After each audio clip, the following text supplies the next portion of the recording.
The Truman Foundation has traditionally honored men and women who have established over many years significant contributions in various fields.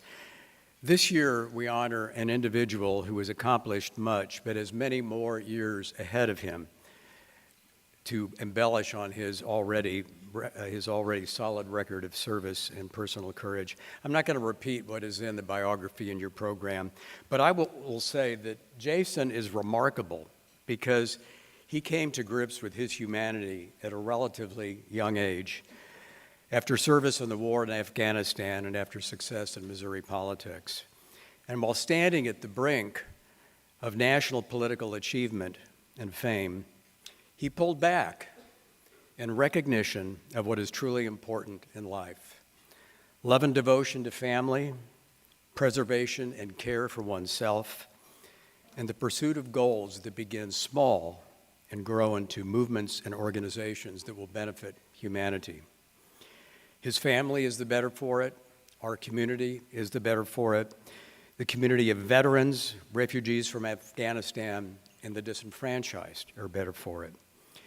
This is the essence of being a good neighbor, and this is why our foundation honors the legacy of Harry Truman, who came to the aid of Western Europe with the Marshall Plan, who supported the establishment of the North Atlantic Treaty Organization, NATO, who desegregated the armed forces, and who fought for economic opportunity for all Americans. And so, Jason, it is my honor to present you with the 2023 Harry S. Truman Good Neighbor Award. I'm going to grab this, and we're going to take some photographs, and then you're going to hear from Jason. Thanks. Oh, sure.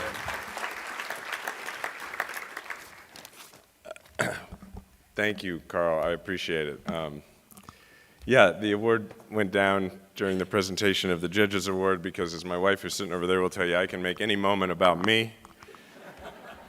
So thank you. Hopefully at the end of this you don't feel that the award took a figurative nosedive as well as a literal nosedive. I was telling some of the board members last night how great it is that as they chose two awardees this year, they probably did not know. Maybe you do know when you choose two people whose families are Jewish and have been in Kansas City a long time, that the Sachs and the Kanders are longtime family friends, so this is very special for me. It means a lot to me to share a stage with, let alone be given an award at the same time as Judge Sachs. So can we give him another round of applause, please?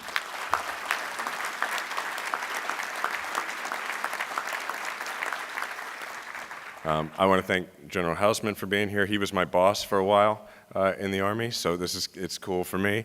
And the mayor, who's a great friend, and mayors are busy, right? Like beforehand, I was staying with the general, and Quentin walked up, and I was like, "You're not staying for this whole thing," but he is, and that's very nice of him. And I also, by the way, think he's doing an outstanding job. So can we give him a round of applause as well?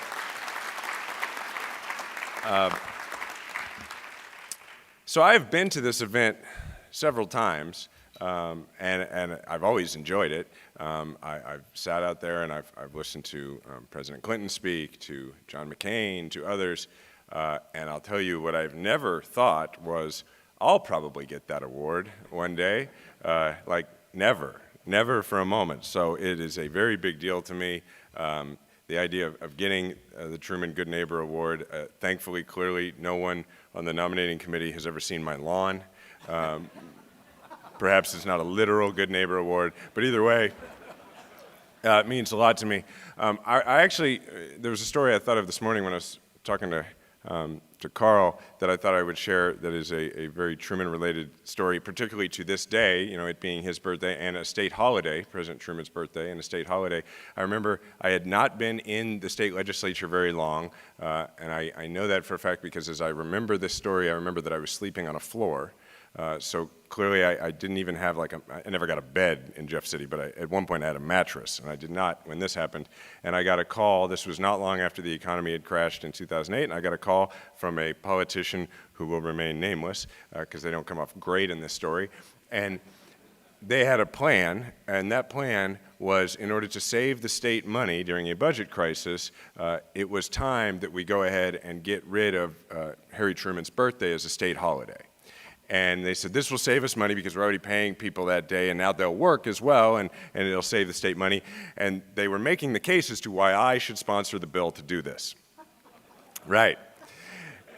And they said, you know, you're going to have a great case you can make about fiscal responsibility. And I said, you understand I represent Kansas City, Missouri, yes? Anyway, that didn't happen, and I did not sponsor that piece of legislation. I have always felt like President Truman is an excellent example of somebody who had the proper notion of selflessness versus selfishness. And here's what I mean, because I've spent the last few years of my life figuring out that difference. I went through a lot of my life seeing selfishness as one thing and seeing it as stepping away from my career. That would be selfish. Seeing it as putting myself or my family first, and seeing selflessness as putting myself through quite a lot, and not achieving as much as I thought I should, but trying and striving. And I feel like President Truman is somebody who we've always looked to in this town and around the country as somebody who, yeah, he ended up being president, he ended up doing great things as president, but I don't think Harry Truman spent a whole lot of his life thinking about what he needed to be in order to make his life whole. He thought a lot more about what he wanted to do, and that ended up leading him to the White House. And so that's what I want to talk about today, is what I've come to learn over the last few years of my life about that distinction of selfishness and selflessness. I think the best place for me to start, because I want to tell you a little bit about my journey, is actually with my first day at the VA. October 1st, 2018, I went into the VA here in Kansas City. At the time, you may recall, I was running for mayor. That lasted 99 days. And this was the day that the next day I was going to announce that I was going to step back from public life, including pulling out of the mayor's race. And when I got to the VA, and I was starting to get checked in at the emergency department, because this, by the way, this story is funny, and it will not seem like it for a couple of minutes. So bear with me through this story. So as I'm getting checked in, I am noticing quite a few people recognizing me. Now, like, they're professional about it. Like, nobody's coming up and being like, hey, can I get a selfie? Like, none of that. But, you know, we had spent quite a lot of money over a period of a few years between a few campaigns, like putting my face on television. So, you know, I was getting recognized, and people were kind of doing double takes, which most of the time, when you're running for office, is useful when people do that. When you are being checked into the psych ward at the VA, it's not as much fun. It's like a little mortifying. And so I'm being checked in because I've answered questions in such a way that they have to take again, this is a funny story in a second, that they have to take all my belongings away from me, and they hand me a pair of scrubs that are about 4 sizes too big. And I'm sitting on like a stainless steel bed, and there's a stainless steel toilet there, and then there's a nurse watching me who has notified me that when I have to pee, she will turn around. So that's the situation we're in. And I'm sitting there, like, it's a little embarrassing. Folks are recognizing me. And then this brand new psych resident comes in. Like, they said he was like new to town, and it was pretty evident because as we started talking, it was clear this guy had no idea who I was, which at the time was like a big relief to me. And so we're talking for about 30 minutes, and I'm recounting the different symptoms I was having and everything. And at one point, he decides he's going to let me go home. And he says, by the way, just like as an afterthought, he says, by the way, do you have like a particularly stressful job or something? And I said, well, I'm in politics. And he's like, well, what does that mean? And I said, well, I'm running for mayor, but I'm going to call that off tomorrow and come get help here. I said, but, you know, earlier this year I was running for president. And he's like, now remember, I'm in like PJs that are 4 sizes too big, and I've been checked in to suicide watch at the psych ward at the VA. And so he looks at me and he's like, president of what? And I said, of the United States. And he says, what does that mean? And I'm like, well, you know, I was going to New Hampshire and Iowa a lot, that kind of thing. And he says, who told you that you could run for president? And now I've gone from relieved that this fella had not recognized me to like kind of irritated that he didn't believe me. So I said, well, I don't know what to tell you, man. I spent like an hour and a half just me and Obama in his office, and he seemed to think it was a pretty good idea. And he thinks about that for a second, and he says, President Obama told you that you could run for president. And then And then he kind of tapped his notebook, and he thought about it, and he said, "So how often would you say you hear voices?" And that was my first day at the VA. I got to that point in my life because, for a lot of reasons, obviously, but one of the reasons that I think it took me close to 11 years to seek help is because I had this idea of selflessness and this idea of selfishness that was formed out of what they teach us in the Army, among other things, right? As the general will tell you, they taught me, I'm sure they taught him, that officers sometimes get hungry, that officers sometimes eat, drink, and sleep, but they never get hungry, thirsty, or tired, right? That this was the concept. This is what we were taught, and I took that very much to heart. And before I went into the Army, before I deployed to Afghanistan, I was going to this fancy school on the East Coast, and I was getting ready to go to this fancy East Coast law school. And out there, it's not the same as it is here culturally. Here, like, by that time, by 9/11, I had plenty of guys I had played baseball with in high school who were already in the Army. And where we're from, it's really thought of as right there on par with getting an education at that time in your life. But on the East Coast, it was not thought of that way. My professors thought it was very strange that I was going to do this, and my peers thought it was very strange. So I was constantly questioned, why would I volunteer to go into the Army? Why would I volunteer to go to Afghanistan? And after a while, I didn't really know how to answer it, so I just tried to summarize it the best I could. And what came out over and over again was this very, frankly, corny answer, but it's how I felt. And I would just say over and over again, if I do my job well, perhaps I can help somebody get home safely. That's what I would say, and that's all I could really muster, all I could do to explain it. Well, then I went into the Army, and the military has what I would describe as a very necessary form of brainwashing in its culture. And I say necessary because I don't fault the military for this. I believe it is fully necessary. And the way it works is this, is that from the moment you get off the bus at basic to the moment you render or return your final salute, the very clear message that has gotten across to you is somebody has it worse than you. This is not that big of a deal, no matter what it is you are doing. And this is true. If you ever meet, a Medal of Honor recipient and you ask them about their service, they are going to tell you about people who are more deserving than them, because it is part of the culture, and it's part of the culture for a reason. And it's because if you're going to go out and you're going to do a difficult or a frightening job over and over again, you have to fundamentally believe that it is not a big deal. Otherwise, you can't do it. My job in Afghanistan as a military intelligence officer was to do what my boss, my commander over there, referred to as thugint, which I have to explain to you. There are many disciplines of intelligence, and they are all, like everything in the Army, everything in the military, they are all in abbreviations, and so like signals intelligence is SIGINT, and human intelligence is HUMINT. Thugint is not a thing. It doesn't exist. He, I think, made it up, and to him, he defined it as your job is to go build relationships with thugs in Afghanistan in order to develop information about other thugs. That's what I did. Now, that meant that I went out, and I was, sometimes in street clothes, but it was usually just me and a translator going out and taking meetings with people who we knew might want to kill us, might want to kidnap us, but we had to go to these meetings and get this information and bring it back. And sometimes it was very frightening, but the thing is, I never had to fire my weapon the entire deployment, and I was never blown up, and I knew people who were. And so this work that I did, to me, I thought of as was no big deal. I had it on good authority from everything in the Army that what I did was no big deal. Now, it took me a lot of years to realize that that's what everybody thinks and that they never flip that switch off when you come home. But it caused me, when I first came home, and I think you don't have to serve in the military to develop this sense of what selflessness is and what selfishness is. It caused me to believe that as long as I was completely wearing myself out and not really doing anything for myself, that was redeemable, that was virtuous, that was an act of selflessness, and that anything else was selfishness. And when I did that, it helped me convince myself that I was redeemable. And that, I have learned in therapy at the VA, is an important part of someone who's experienced trauma often looks for redemption. And to help everyone understand this, I think of the way in which the American myth works when it comes to trauma and when it comes to redemption. How many of you have seen the first Top Gun movie?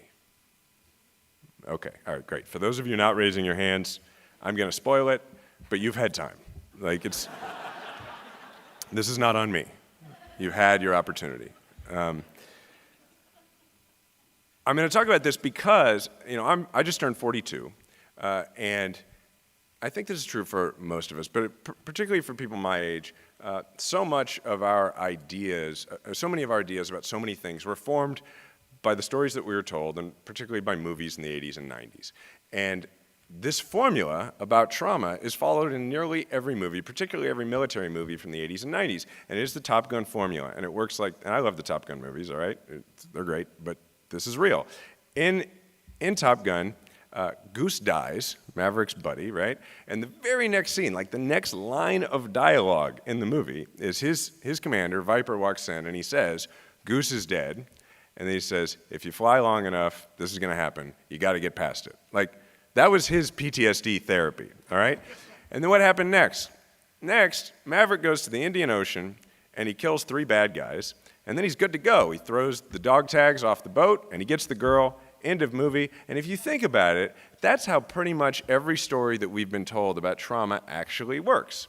And it causes so many of us, whether you're in the military or not, to believe that the way past trauma, the way past any of these issues, is through redemption, and redemption comes through singular acts of heroism, right? Through doing something big to where then you finally get past whatever it is that's been bedeviling you. And I think that in my idea of what selfishness was and what selflessness was, I chased that redemption for a very long time. Now, I'm not saying that I was in public service for the wrong reasons. I'm saying that I probably went as hard as I did in public service, partially because I was chasing this sense of redemption. And it's why my goal each day that I was in politics seemed to be to finish the day fully spent. Like, if my eyes were burning from fatigue and if my back was a spiral of pain, then I had this inkling that maybe I was redeemable on that day. And then the next day would start and I would start it again.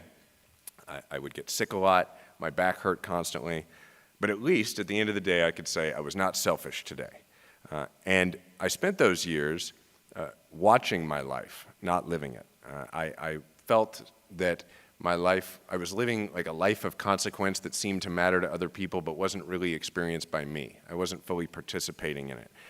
And in order to sustain this, I clung to vanity metrics, a term my wife uses, vanity metrics. And to me, those vanity metrics were things like topping the charts with my podcast or having a book be a bestseller. And so I would grab those things and I would piece them together and I would feel like this is proof that I'm redeemable, right? So again, my idea was, unlike President Truman, who was constantly trying to achieve something, not achieve being something, and it took him to where it took him, I was trying to, I think, achieve being something in order to argue back to myself, the figurative, not literal voice in my head that was telling me that I wasn't worthy.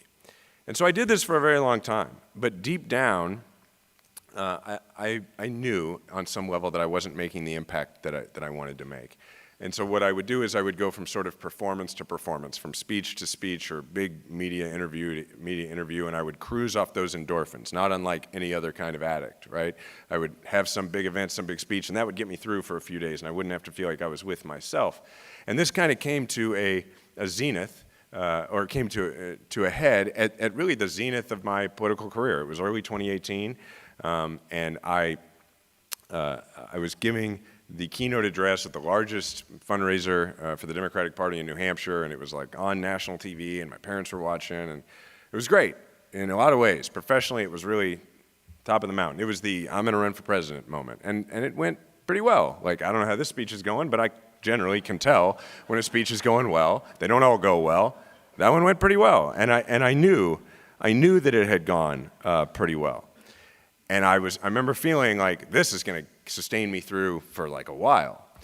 And the next morning, I got on, by the time my butt hit the seat on the airplane to come home to Kansas City, I felt just as empty as I had before the speech. And that was the first time I knew something was really wrong. And I'm not going to go into the whole story of what happened next, deciding to run for mayor in order to feel like I could fill some void in me by serving my hometown and all that. Like, I literally wrote a book about it. The proceeds go to Veterans Community Project. Feel free to grab a copy. And you can read more about that, but that's not what I came here to talk about. I want to talk about how this led me to a place where I can understand the difference between selfishness and selflessness. And at this time, what probably bothered me more than anything was my sense that not only was I not really making the meaningful impact that I thought I was, or that I hoped I was, but that I was really failing, most of all, as a husband and as a father. And that wrecked me more than anything else. My son, he's 9.5 now, his name is True. When you ask True about that time, he will tell you that he sometimes felt like he didn't have a daddy at all during that period. And back then, when you would ask him what I did for a living, he would say, "Daddy rides on airplanes."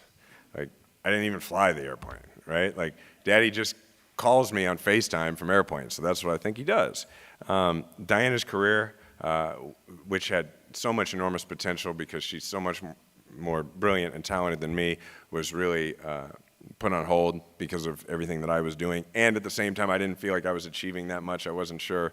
And so this bothered me greatly. And I envied people who could do a job that they found meaningful and valuable and get a lot out of it without an entourage of people around them and without a bunch of media attention and public attention all the time. I didn't have the ability at that time to understand it or relate to it, but I envied it a great deal. And I had this fantasy about not being on airplanes all the time and staying at home in Kansas City and, joining an adult men's baseball team. Like, that was my fantasy. I had grown up watching the games out at Mid-America, and I had this fantasy that I would do that one day, like not softball, but like baseball, and that I would do what my dad and my grandpa had done, which was coach my son's baseball team, and that I would get a pickup truck. This was my fantasy during that period. And very vividly, that's what I thought about. And also, we wanted to have another kid, but at that time, we would just say, we'll do that when you're around more. And Diana would say, we'll do that when you're around more, and I would agree, and that kind of meant we were never going to do that. But this was a fantasy, and the thing was, the fantasy was not doing those things. The fantasy was being able to be a person who really wanted those things. Because instead, unlike President Truman, who I think went through his life focused on what he could do and not what he could be, I wanted to be president, but what I really wanted was to be someone who didn't need to be president. And the closer I got to the first goal, the farther away I got from the second one. And I was aware of it, and it broke my heart. Now, that's all the sad part of the story. I'll get to the part where I can tell you about what happened after I made the decision to be what I thought was selfish.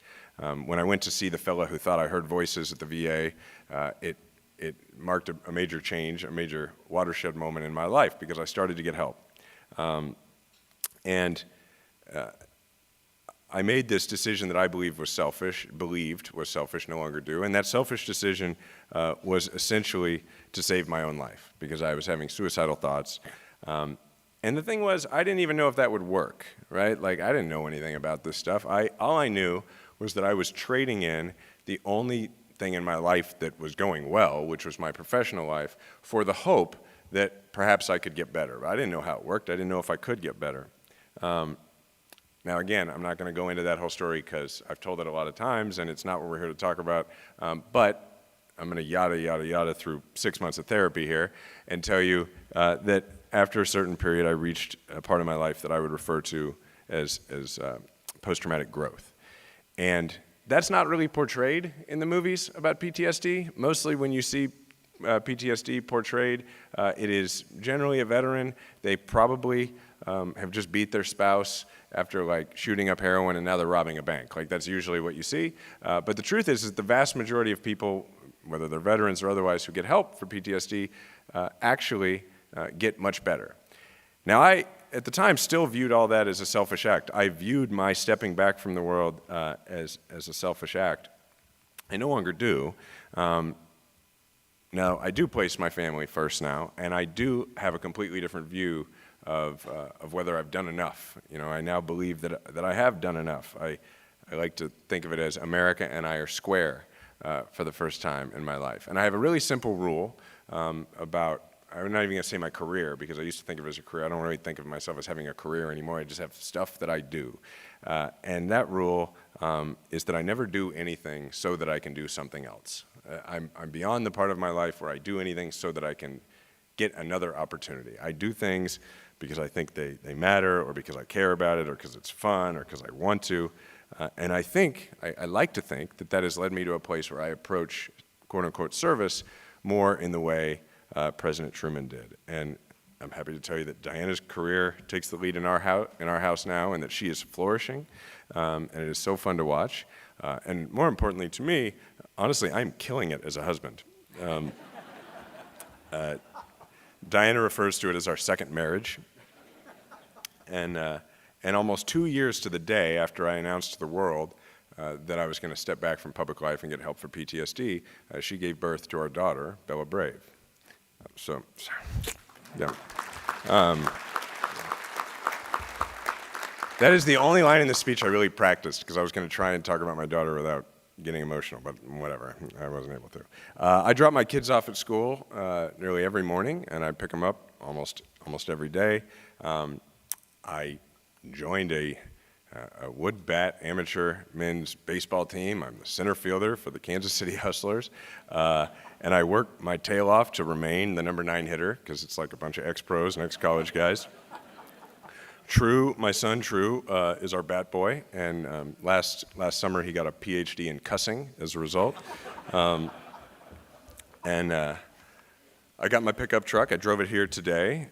It is generally loaded down with baseball equipment because I coach True's team, just like my dad coached mine and my grandpa coached his. And frankly, all of that alone, I now have come to a place where I believe that could be enough, that just doing that and being with my family, that would be enough for me to redefine the idea of what is selfish and what is selfless, and being there for my kids and being a good husband, that's not actually selfish. I believe that, I do. But that's not why I told you all this. I told you all this because of what I've learned about what making this decision that I thought was selfish, this decision to take care of myself, what it has actually allowed me to do to finally make an impact in the lives of other people in a way that I was striving to do when I was running for office, but I wasn't able to do. And that's the craziest part about this, is now that I'm not chasing that redemption and therefore chasing certain achievements or accolades or whatever, that I'm making a greater difference. I get the opportunity to speak and write about mental health now, which is, being the poster boy for post-traumatic growth was not what I envisioned when I entered public service, but I'm happy to do it, because when I was, Secretary of State or whatever, I never had anybody walk up to me and tell me, I heard an interview you gave, or I read a book that you wrote, and it saved my life. Like, that never happened for me. And I have the privilege of having that happen on a regular basis, and I can't even begin to tell you what that means to me. I mention that to tell you that you don't have to have like a lot of social media followers or whatever to make that difference. I mean, if you've, and look, statistically, half the people staring back at me right now have sought mental health treatment at some point. If you're just open about that with your friends and your coworkers, you're going to give one of them a permission slip to save their own life. And it can make an enormous difference, and I would encourage you to do it. In addition to that, in August of 2021, when the United States military was withdrawing from Afghanistan, it was a very emotional moment for many of us who served in the country. I'm not going to get into the policy or the politics or any of that, but what I will tell you is that had I been in elected office at that point, or had I been pursuing it, I think, just knowing myself, that my first instinct would have been to go on television and to defend the Biden administration, or to, in some way or another, just occupy myself with the political fight that surrounded it. But because I was no longer chasing that sort of attention or whatever, I had the mental space and the literal time and ability to focus on something that actually mattered a great deal more, which is I had friends who I had served with, Afghans, who were still there after the military left. And that's when I founded Afghan Rescue Project and was able, with several friends of mine, to pull off what is really an operation we called Operation Bella, to hold a 3-day fake wedding in Mazar-e-Sharif, Afghanistan, to fool the Taliban and somewhat defy the United States State Department, and then sneak 371 Afghan allies out of the country. And thanks.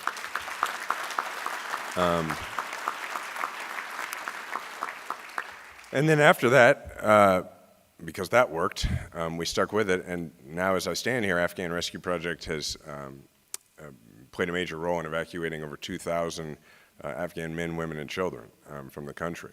And so I just don't think if I had been in the same headspace and had the same idea of what selfishness and selflessness was prior to that, I don't think I would have done that. And that's quite clearly the most consequential thing I've ever done with my life. And it's all because I decided to actually take care of myself. And then the last thing is my job, is what I do for a living now. I'm the president of national expansion at the Veterans Community Project, which I'm sure many of you are familiar with, started here in Kansas City. And before I tell you about that, I have to tell you a quick story from just after I announced that I was going to step back from things. When I made that announcement, I sort of had, the people close to me understood that what I was trying to do during that period was wall myself off from any of the news about my announcement. Because the one thing I understood about what I had been going through was that I was using attention as sort of a drug to self-medicate. And so the one thing I had figured out was I needed to try and live through the experience and focus on treatment and not in any way focus on how the story was playing. So I was trying very hard not to know what was going on in the news or what sort of how big of a story it was, right? And Diana and other people close to me were very good about not telling me about, Biden tweeted this about it or whatever. Like, they kept it away from me. But like a week or so after I made that announcement, I woke up in the morning and Diana was looking at her phone and she said to me, I just read something. This is the other part I have a little trouble getting through. She said, I just read something, and don't argue with me. I'm going to tell you what I read in the news. And I was like, okay. And she said, apparently, after your announcement, since your announcement, calls to the VA crisis line nationally have tripled. Sorry.